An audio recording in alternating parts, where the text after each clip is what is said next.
saya nak tanya satu benda je. Apa bahaya yang menanti seseorang pemain ni apabila dia tak properly warm up dari segi jangka masa pendek atau jangka masa panjang? Okey, senang saya akan ambil perumpamaan kita nak bawa kereta. Ya. Masuk kereta, start enjin, terus gerak. Tak tengok, tak betulkan kita punya cermin ke untuk persediaan. Betul.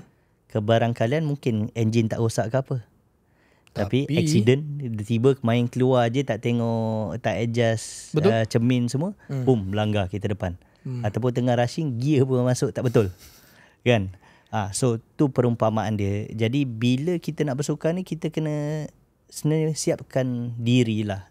Jadi warm up ni bukan semestinya nak kena stretch ke, tapi nak naikkan kadar jantung tu, dapatkan pergerakan tu balik at a low intensity. Jadi walaupun bermain di peringkat sosial sekalipun, cubalah warm up.